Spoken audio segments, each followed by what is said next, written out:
95e lettre de Sénèque à Lucilius. Tu me demandes de m'acquitter incontinent de ce que je t'avais dit mériter ajournement jusqu'à la date pour ce prévu, et de t'apprendre si la parénétique, comme disent les Grecs, l'enseignement des préceptes, comme on dit chez nous, suffit pour faire un sage accompli.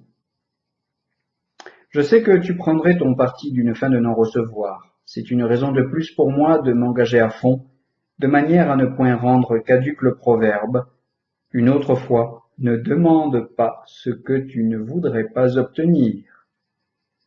Il nous arrive en effet de réclamer à toute force ce que nous refuserions si on nous l'offrait. Que ce soit de sa part étourderie ou cajolerie, punissons le délinquant par une égale facilité à nous engager. Il est bien des choses que l'on veut avoir l'air de vouloir et dont on ne veut pas. Le conférencier apporte un énorme travail d'histoire écrit fort menu, en rouleau très serré, et après en avoir débité une bonne part, « Je m'arrête, n'est-ce pas, dit-il. » Des cris partent, « Continue, continue !» poussés par des gens qui, s'il en restait là, seraient fort aises. Souvent nos vœux ne correspondent pas à nos vrais désirs, et aux dieux même nous ne disons pas la vérité. Les dieux restent inexorables ou ont pitié de nous. Moi, sans la moindre miséricorde, je t'assènerai pour ta punition une épître énorme. Si elle t'ennuie, dis-toi, je me suis attiré cette affaire, et prends ta place parmi les maris, martyrs d'une femme dont ils ont obtenu la main à force d'intrigue.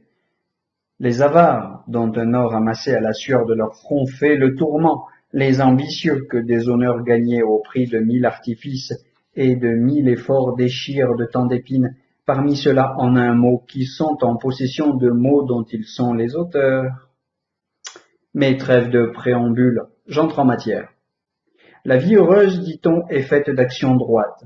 Les préceptes mènent aux actions droites, donc les préceptes suffisent pour assurer le bonheur. Les préceptes ne conduisent pas toujours à la pratique du bien, mais seulement quand ils trouvent l'esprit docile. Parfois c'est en vain que l'on administre ce secours. Si des opinions erronées tiennent l'âme investie.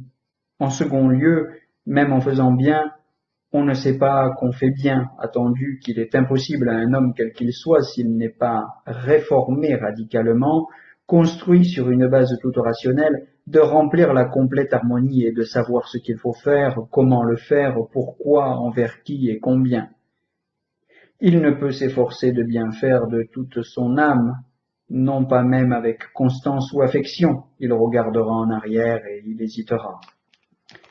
Quelqu'un me dit, si l'acte moral vient des préceptes, les préceptes suffisent amplement pour assurer le bonheur. Or, la première proposition est vraie, donc l'autre aussi. À quoi nous répondrons que les préceptes concourent à l'acte moral, mais pas seuls. Si les autres arts, juge-t-on, s'en tiennent aux préceptes, il en sera de même de la sagesse, car elle aussi est un art, l'art de la vie. Pour faire un pilote, on a recours aux préceptes. Voilà comme tu dois manier le gouvernail, larguer les voiles, profiter du bon vent, lutter contre le mauvais, tirer parti de la brise suspecte ou indécise. En tout métier, les préceptes forment l'artisan. Ils produiront donc les mêmes effets sur celui dont le métier est de bien vivre. On nous parle d'arts qui ont tous pour objet les outils de l'existence, et non l'existence elle-même. Aussi rencontrent-ils au dehors un bon nombre de forces qui les paralysent ou les gênent. L'espoir, le désir, l'appréhension. Mais celui qui se dénomme l'art de vivre ne peut être arrêté en rien dans son exercice. Il ôte les handicaps, il passe à travers les obstacles. Veux-tu savoir ce qui met tant de différence entre cet art et les autres? Dans les autres, une faute qui se fait volontairement est plus excusable que si c'était au hasard. En celui-ci, la pire défaillance est le manquement volontaire. Je m'explique. Un grammairien ne rougira pas d'un solécisme qu'il aura fait sciemment. Il rougira s'il l'a fait par ignorance. Le médecin, qui ne voit pas que le malade s'affaiblit, est, quant à son art, plus en faute que s'il fait semblant de ne pas le voir. Mais en cet art de vivre, il y a plus de honte à faillir volontairement. Ajoute cette considération. La plupart des arts, disons mieux, les arts les plus libéraux ont, en dehors des préceptes, leurs dogmes. Par exemple, la médecine avec ses diverses sectes, celle d'Hippocrate n'est pas celle d'Asclépiade, ni celle de Ténisson. D'ailleurs, il n'est pas de science spéculative qui naît ces dogmes pour lesquels les Grecs ont un terme, dogmata, rendu en latin par divers équivalents, decreta, scita, placita, et que tu rencontreras dans la géométrie ou l'astronomie. Or, la philosophie est à la fois spéculative et active. Elle contemple et agit dans le même temps. Tu te trompes si tu penses qu'elle ne s'emploie pour toi qu'à une besogne terrestre. Elle aspire au plus haut. J'explore, dit-elle, tout l'univers. Je ne me cantonne pas dans le commerce de la famille humaine. Vous conseiller, vous dissuader ne me suffit pas. De hauts objets me réclament qui vous dépassent. J'entreprends de t'expliquer par des vues générales le système du monde et la nature des dieux. Je te révélerai les éléments des choses, de quels éléments la nature forme les corps, les accroît et les entretient, à quel état de dissolution elle les ramène quand ils ont péri. Ainsi parle Lucrèce. Il s'ensuit donc que la philosophie, en tant que spéculative, a ses dogmes. Et puis, n'est-il pas vrai que nul ne s'acquittera dans les formes de ce qu'il doit faire, s'il n'est en possession d'une doctrine qui lui permette de s'attacher en chaque occurrence au programme entier de ses devoirs?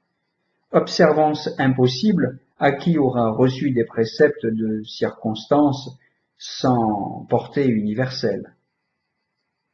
Toute leçon partielle est faible en elle-même et, pour ainsi dire, dénuée de racines. Les axiomes seuls nous affermissent, nous conservent sécurité et tranquillité, embrassent en même temps toute la vie et toute la nature.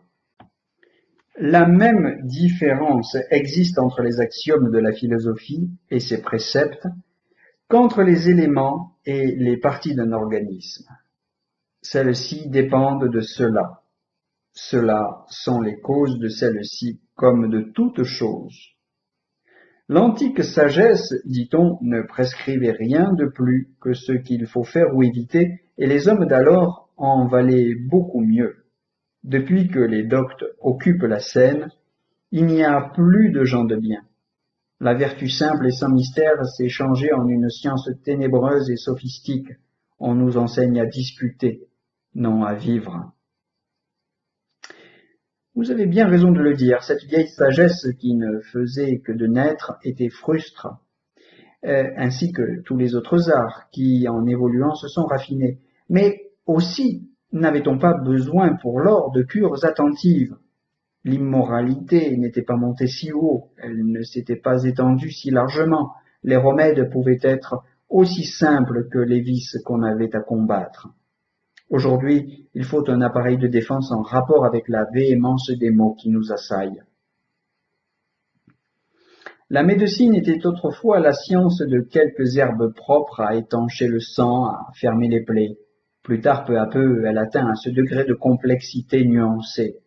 On comprend aisément qu'elle ait eu moins à faire quand les tempéraments étaient encore bien trempés et solides, quand la nourriture était digestible, que l'art et la sensualité ne la viciaient point.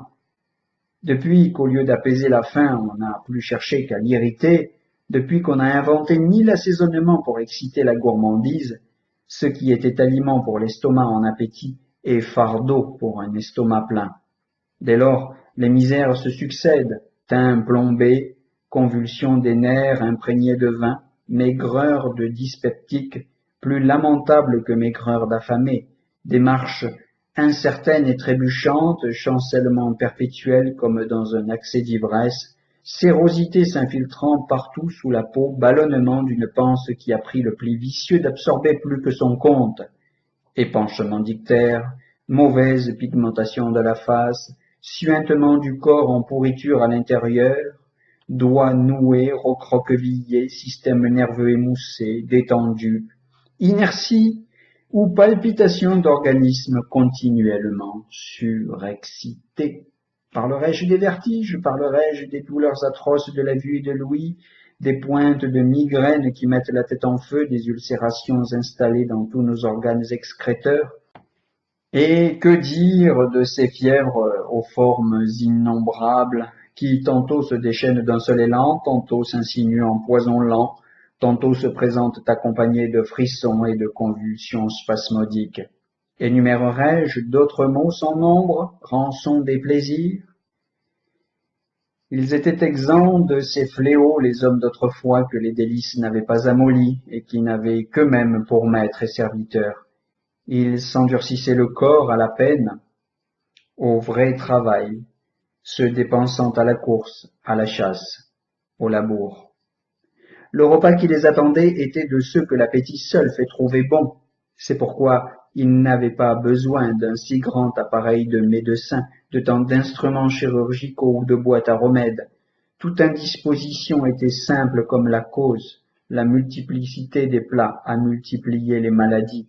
Voici l'amas, le mélange de substances que fait passer par le même gosier le luxe, dévastateur des continents et des mers. Nécessairement, des aliments aussi hétérogènes ne se combinent pas et une fois avalés, ils s'assimileront mal en contrecarrant leurs effets. Faut-il s'étonner que de telles disconvenances dans le régime engendrent des maladies si capricieuses et si variées, et que des substances provenant d'éléments naturels opposés, si elles pénètrent d'un coup dans le même organisme, regorgent au dehors? De là vient que nous avons sans exception toutes les maladies de même que toutes les variétés de victuailles. Le plus grand des médecins, le fondateur de la médecine, a dit que les femmes ne perdaient pas leurs cheveux et qu'elles n'avaient jamais la goutte aux pieds. Cependant, elles voient leurs cheveux disparaître et la goutte les afflige. Changement survenu dans la nature féminine? Non. Victoire des femmes sur leur constitution, égalant l'homme dans ses débordements, elles s'égalent à lui dans ses misères physiques. Elles veillent tout autant, elles boivent tout autant. À la gymnastique, à la beuverie, elles défient les hommes.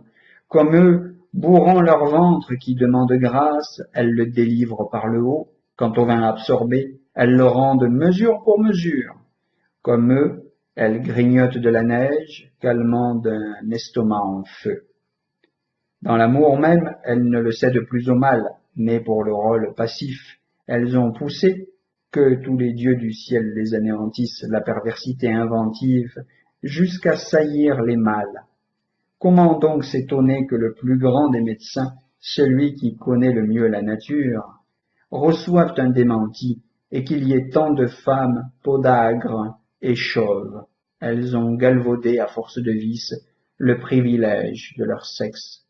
Pour avoir dépouillé leur nature de femme, les voilà condamnées aux maladies de l'homme. Les médecins de jadis ne connaissaient pas l'alimentation à doses fréquentes, l'usage du vin pour affermir le pouls défaillant. Ils ne savaient pratiquer la saignée et donner relâche au malaise chronique par les bains et la sudation. Ils ne savaient pas, en pratiquant la ligature des jambes et des bras, chasser aux extrémités le principe morbide qui gît caché en plein organisme. Il n'y avait pas nécessité d'instituer tout un système défensif quand on avait si peu à craindre. Aujourd'hui, le champ de nos misères physiologiques s'étend à l'infini. Nous payons ainsi la redevance de plaisirs poursuivis sans mesure, ni respect de rien. Nos maladies sont innombrables. Il ne faut pas que tu t'en étonnes, compte nos cuisiniers. Toute vie intellectuelle est arrêtée. Le prophète des sciences libérales a perdu son cortège d'auditeurs et fait figure devant des bancs vides. Dans les écoles d'éloquence et de philosophie, la solitude règne. Mais quelle affluence aux cuisines, quelle jeunesse nombreuse se presse autour des fourneaux des dissipateurs. Je passe ces troupes de malheureux garçons qui, après les corvées du festin, sont réservés au lit à d'autres outrages. Je passe ces bataillons de pages qu'on a classés par race et par couleur, en veillant à ce qu'ils aient tous la peau du même poli, le même duvet du menton, de même longueur, des cheveux de la même venue, le poil droit ne devant en aucun cas apparaître au milieu des têtes frisées. Je passe cette foule de pâtissiers, de serveurs, qui au signal donné courent de droite et de gauche pour apporter les pièces du service. Grand Dieu, que d'hommes un seul ventre met en mouvement. Quoi? Ces champignons, poison délicieux, tu penses qu'ils n'opèrent point en toi quelque sourd travail alors même que leur action n'est pas instantanée? Quoi? Cette neige consommée en été, tu crois qu'elle ne provoque pas un durcissement du foie? Ces huîtres, chères toutes mollasses et engraissées de fange, ne nous transmettraient rien selon toi de la pesanteur limoneuse? Quoi? Le gnoc-man, précieuse pourriture de méchants poissons, ne brûle pas à ton avis l'estomac de sa dissolution en saumure? Ces mots purulents et qui passent presque instantanément du feu des fourneaux à la bouche ne laissent, à ton sentiment, aucune lésion quand ils s'éteignent au beau milieu de nos entrailles? Après cela, quelles éructations écœurantes et empestées, quel dégoût de soi à sentir passer le Roland d'une indigestion.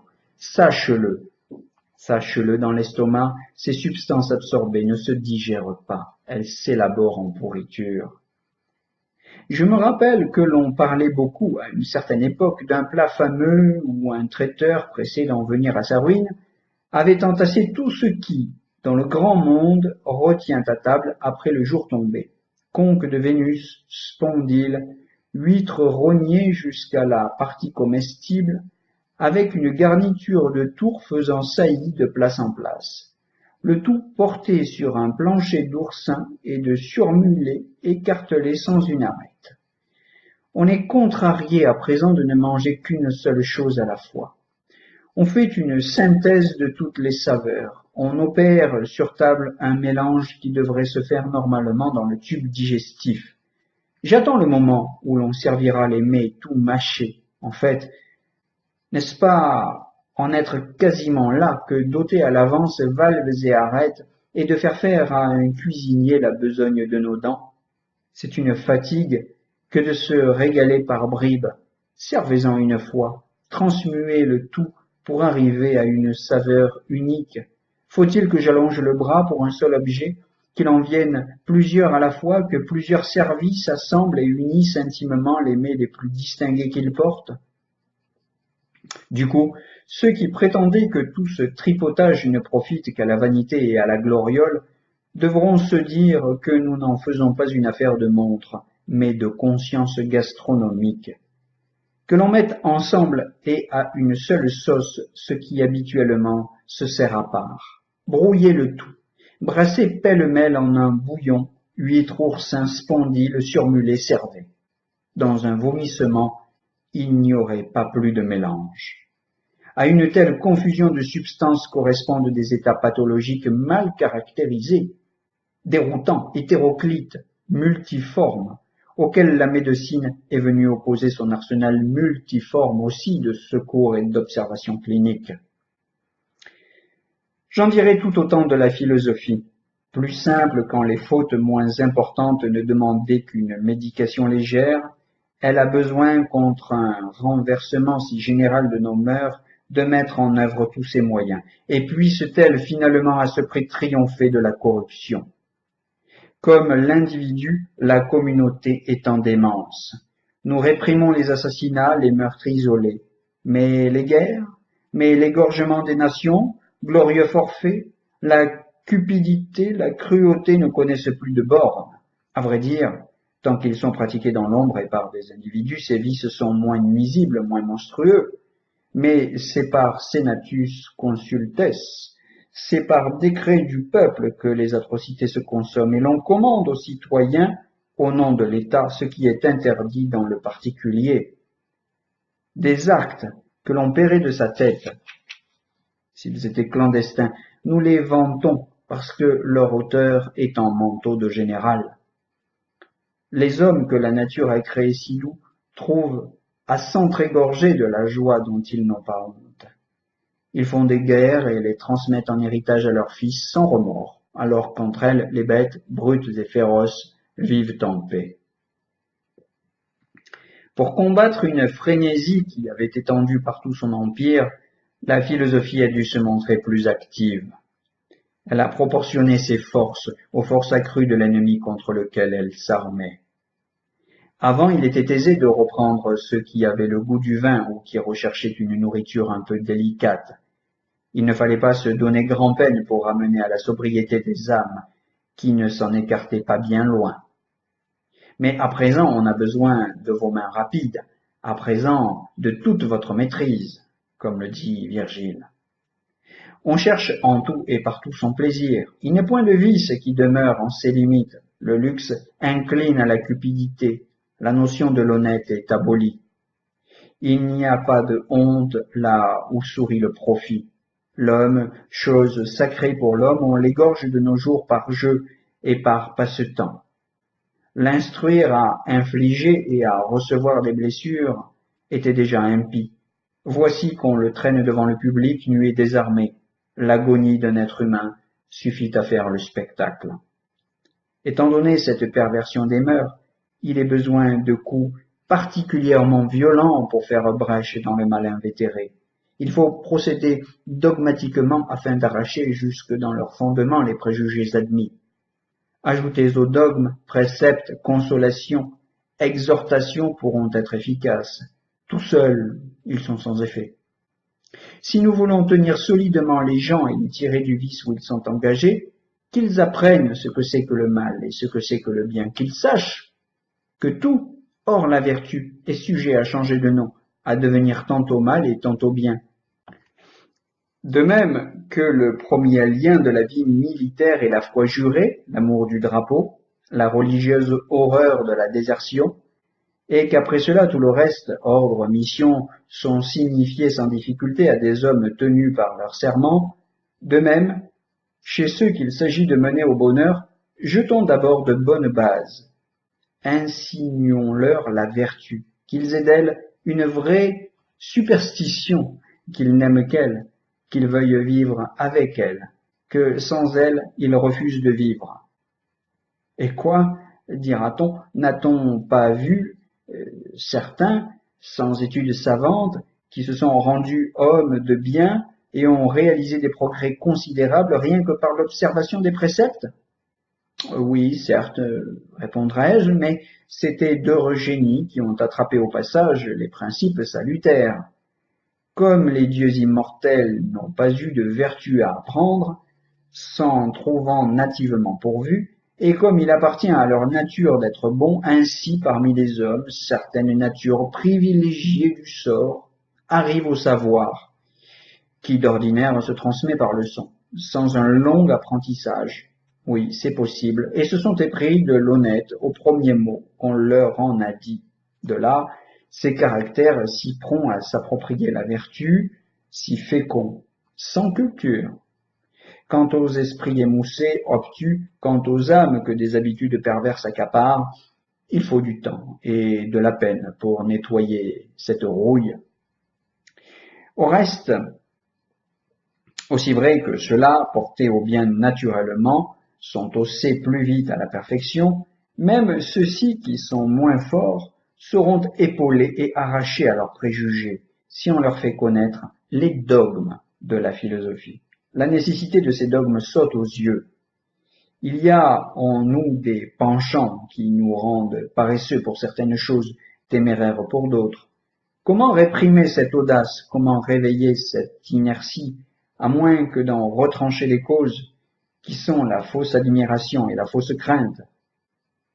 Tant que ces passions possèdent l'homme, on a beau lui dire « Voici quels sont tes devoirs envers ton père, tes enfants, tes amis et tes hôtes », il s'y essaye, mais l'avarice le retiendra. Il saura qu'il faut combattre pour sa patrie, la peur l'en dissuadera. Il saura qu'il faut suer sang et eau pour le service de ses amis, ses plaisirs mettront le haut là. Il saura que la pire injustice envers une épouse est d'avoir une maîtresse, mais la concupiscence le refoulera du mauvais côté. Il sera donc inutile d'offrir des préceptes, si ce qui fera obstacle aux préceptes n'est écarté d'abord. Tout comme il sera inutile de mettre des armes sous les yeux et à la portée d'un homme qui, pour s'en servir, n'aura pas les mains libres, afin que l'âme puisse aller aux préceptes que nous offrons détachons ces liens. Admettons qu'un homme fasse ce qu'il faut. Il ne le fera pas chaque fois ni de la même manière s'il ignore pourquoi il faut le faire.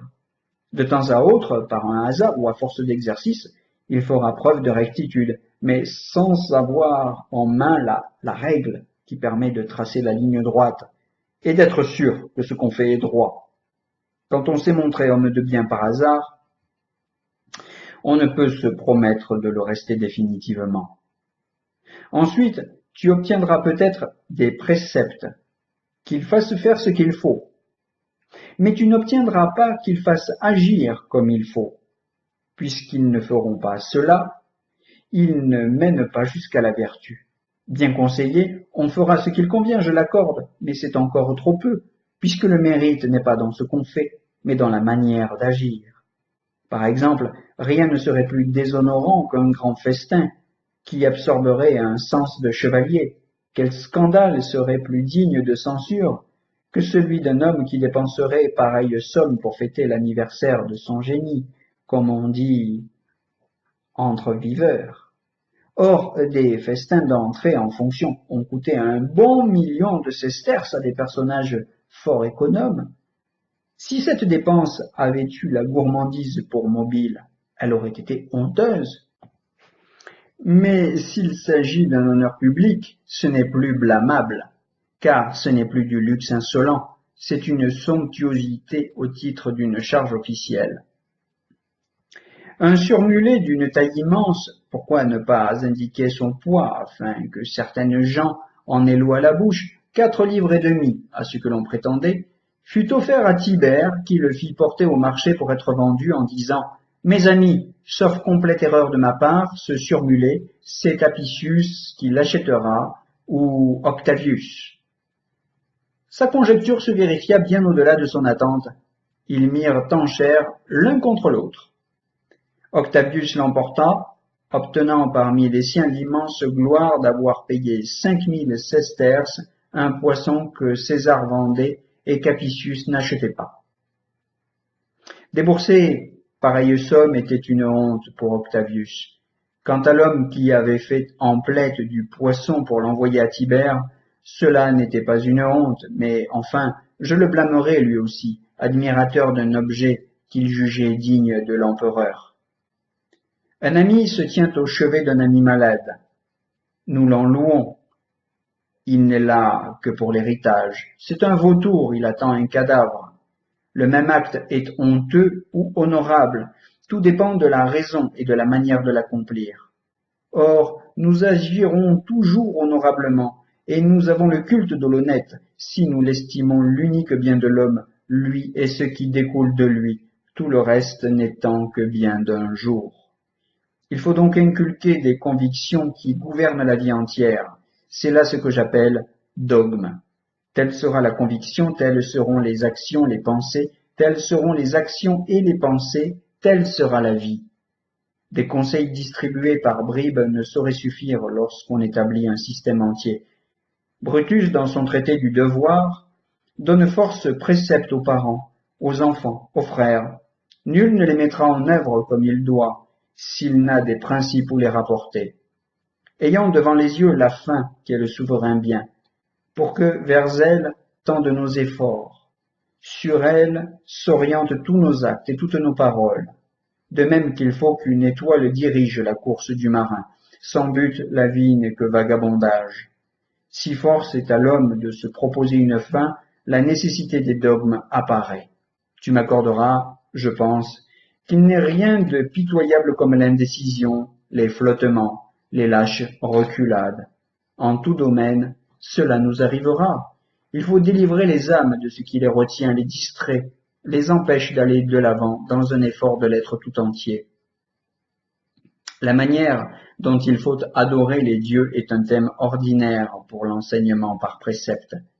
Défendons aux dévots d'allumer des lampes le jour du Shabbat, attendu que les dieux n'ont nul besoin de luminaires et qu'aux hommes même la fumée n'est pas chose fort agréable. Défendons de pratiquer la salutation matinale et de se tenir assis aux portes des temples. C'est l'orgueil humain qui se laisse prendre à de tels hommages, mais adorer le Dieu, c'est simplement le connaître. Défendons de porter les linges et les strigiles à Jupiter, de présenter le miroir à Junon. Le Dieu ne se cherche pas de valet. Le peut-il, lui qui est le serviteur du genre humain, présent en tout lieu et pour tous? L'homme a beau apprendre de quels excès il doit se garder dans l'usage des sacrifices, comme il doit fuir à corps perdu le joug de la superstition, le progrès demeurera insuffisant tant que la pensée n'aura pas du Dieu l'idée qu'on doit en avoir, celle d'un Dieu qui possède tout, qui donne tout, d'un bienfaiteur désintéressé. Quel mobile portent les dieux à nous faire du bien? Leur nature. Ce serait une erreur de penser qu'ils n'ont pas la volonté de nuire. Ils n'en ont pas le pouvoir. Car il leur est aussi impossible de faire que de recevoir aucune injure. Pourquoi? Parce qu'offenser et être offensé sont choses connexes. Leur nature suréminente, la plus belle de toutes, en les mettant à l'abri des offenses, les a rendus du même coup inoffensifs. Le culte avoué aux dieux, c'est d'abord de croire qu'il y a des dieux, et puis de reconnaître leur majesté, de reconnaître leur bonté, sans laquelle il n'y a point de majesté. C'est de savoir que les protecteurs du monde, ce sont les dieux, que leur puissance régit l'univers, qu'ils exercent une tutelle sur le genre humain, en s'intéressant parfois à des individus. Ils ne font pas de mal et le mal n'est pas dans leur nature. Au reste, il est certains méchants qu'ils réprimandent, qu'ils brident, qu'ils condamnent, et parfois sous couleur de leur faire du bien, en réalité ils les châtient. Tu veux te rendre les dieux propices? Sois bon, on a satisfait au culte en les imitant.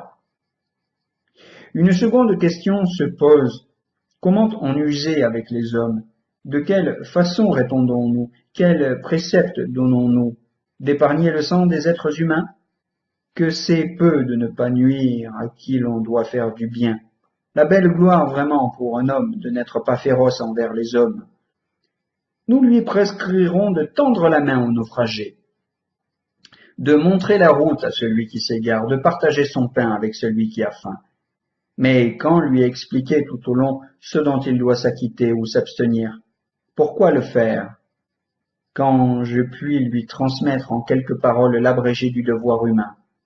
Ce monde que tu vois, qui embrasse le domaine des hommes et des dieux, est un. Nous sommes les membres d'un grand corps. La nature nous a créés parents, nous tirant des mêmes principes et pour les mêmes fins. Elle a mis en nous un amour mutuel et nous a fait sociables. Elle a fondé l'équité et la justice en vertu de ses lois constitutives. C'est une plus grande misère de faire le mal que de le subir. Fidèles à son commandement, soyons toujours prêts à tendre une main secourable, que ce soit dans nos cœurs et sur nos lèvres, ce qu'écrit le poète, étant homme, j'estime que rien de ce qui touche à l'homme ne m'est étranger, comme le dit Terence. Montrons-nous solidaires les uns des autres, étant faits pour la communauté. La société humaine est pareille à une voûte dont la chute serait inévitable sans un mutuel appui des matériaux, moyennant quoi l'édifice tient. Après les dieux et les hommes, regardons les choses pour comprendre comment il faut en user. On ressassera inutilement les préceptes si l'on ne dégage au préalable l'idée qu'il faut se faire de toutes choses, pauvreté, richesse, gloire, ignominie, patrie, terre d'exil. Évaluons-les une à une, abstraction faite de l'opinion.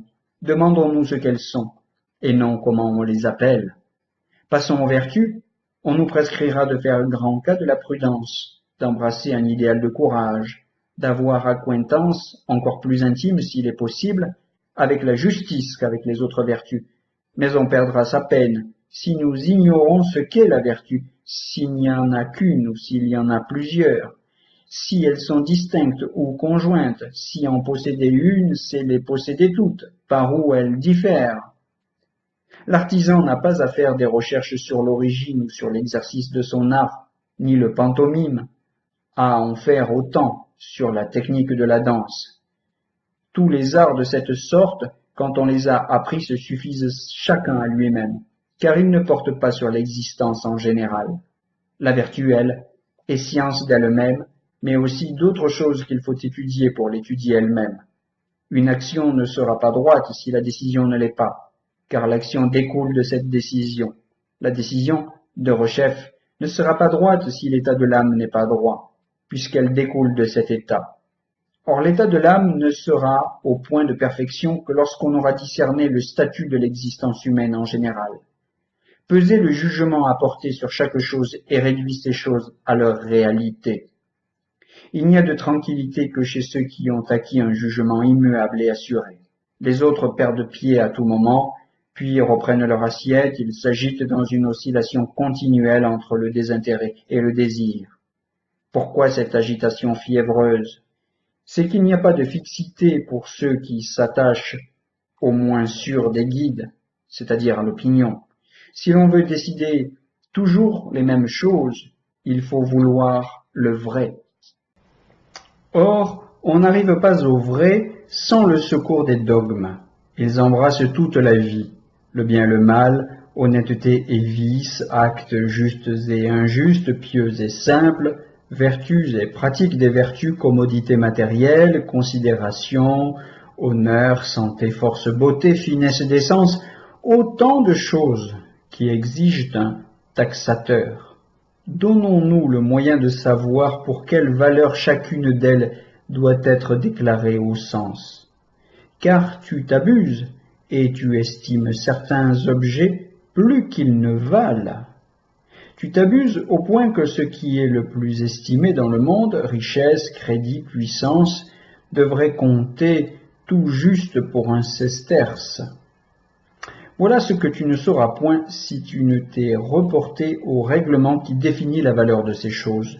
Comme les feuilles ne peuvent verdir d'elles-mêmes, comme il leur faut une branche où elles tiennent, d'où elles tirent la sève, ainsi vos préceptes, s'ils sont isolés, se flétrissent. Ils veulent être hantés, enracinés sur la doctrine. Je remarque encore que ceux qui éliminent les dogmes ne s'aperçoivent pas que le raisonnement qui les élimine les corrobore. Car que prétendent-ils? Que les préceptes suffisent à mettre la vie en ordre, qu'on n'a que faire des dogmes. Mais ce qu'ils affirment là est un dogme, exactement, ma foi, comme si j'affirmais à cette heure qu'il faut abandonner les préceptes en tant que superflus, utiliser les principes, en faire son étude exclusive. Cette prohibition raisonnée des préceptes serait un précepte bel et bien.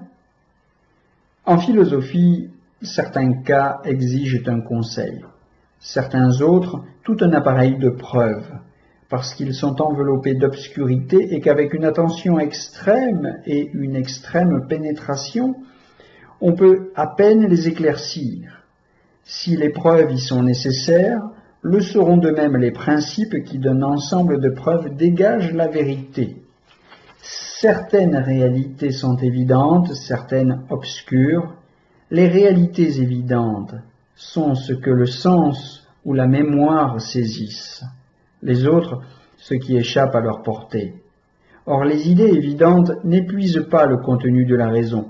Le meilleur, le plus beau d'elles-mêmes réside dans les choses cachées. Ce qui est caché veut une démonstration. La démonstration s'accompagne toujours des dogmes. Donc les dogmes sont indispensables.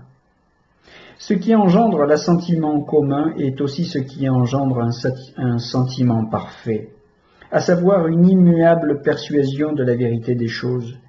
Puisque sans cette dernière, tout dans l'âme est flottant. Les dogmes sont indispensables pour procurer à l'âme des jugements inflexibles. Enfin, quand nous prescrivons, par exemple, de tenir un ami pour un autre nous-mêmes, ou encore de songer qu'un ennemi pourrait devenir un ami, et par conséquent de se faire aimer par l'un et d'apaiser la haine qu'éprouve l'autre, nous ne pouvons pas ne pas ajouter « car cela est juste, car cela est moral ». Or, c'est en raisonnant à partir de nos dogmes que l'on peut déduire cette justice et cette moralité. Donc ce raisonnement dogmatique est indispensable puisque sans lui il n'y a plus de justice ni d'honnêteté. Pour conclure, joignons les principes aux préceptes, car sans la racine, les rameaux sont stériles et la racine profite à son tour du végétal qu'elle a produit. Nul ne peut ignorer de quelle utilité sont les mains. Leurs services sont manifestes, mais le cœur, de qui les mains reçoivent la vie, l'impulsion première, le mouvement, est invisible. J'en puis dire autant des préceptes. Ils paraissent au grand jour, mais les dogmes de la sagesse demeurent cachés. La partie la plus vénérable du culte des dieux n'est connue que des initiés. Ainsi, la philosophie ne révèle ses derniers secrets qu'à ceux à qui elle ouvre l'accès et l'intimité de ces cérémonies. Quant aux préceptes et autres avis de même espèce, le profane même en a connaissance. Posidonius estime nécessaire non seulement la préception, rien ne nous interdit l'emploi de ce terme, mais aussi les conseils, la consolation et l'exhortation. Il y ajoute la recherche du pourquoi ou étiologie, ce terme que nos grammariens, gardiens de la pure latinité, se sont adjugés, je ne vois nulle raison de ne pas en risquer l'emploi. Il préconise, pareillement, la définition des différentes vertus, ce procédé que Posidonius nomme éthologie et que certains appellent caractérismos, fait ressortir les signes distinctifs, les particularités des vertus et des vices, en vue de différencier des états d'âme qui se ressemblent. Une telle méthode tend aux mêmes effets que les préceptes. Le précepte dit « Voilà comme tu te comporteras si tu veux être tempérant ». La définition prononce « Être tempérant, c'est faire telle chose en s'abstenant de telle autre ». Tu demandes où est la différence?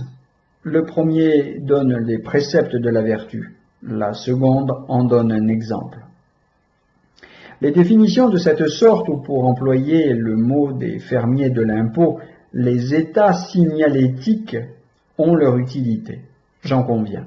Proposons de nobles modèles, ils trouveront imitateurs. Tu crois utile qu'on te donne les signes extérieurs où tu peux reconnaître un vrai cheval de race? Pour n'être pas dupe au moment de l'achat et ne pas perdre ta peine avec un animal sans ressort. Combien est-il plus utile alors de connaître les caractères d'une âme supérieure, puisqu'on est en droit de se les approprier? Tout de suite, le rejeton d'un généreux troupeau s'avance, amble, relevé, dans les champs et a du ressort dans le jarret. Le premier en marche, il ose affronter les fleuves menaçants, se hasarder sur un pont inconnu, et ne s'effraie pas de vain bruit. Il a l'encolure haute, la tête effilée, le ventre court, la croupe rebondit, une riche musculature fait saillie sur l'ardent poitrail. Si quelque bruit d'alarme a retenti au loin, il ne saurait tenir en place, il chauvit l'oreille, frémit dans tous ses membres et le feu aggloméré, il comprime, jaillit en tourbillon du fond de ses naseaux. Comme le dit Virgile. Notre Virgile, sans y penser, a décrit l'homme de cœur en décrivant ce cheval. Quant à moi, je n'emploierai pas d'autres traits pour peindre une grande âme. Quand j'ai à représenter Caton, qui, intrépide dans le fracas des guerres civiles, s'élève le premier contre les armées parvenues au pied des Alpes et court faire place à la guerre civile, je ne lui prêterai pas un autre visage, une autre attitude.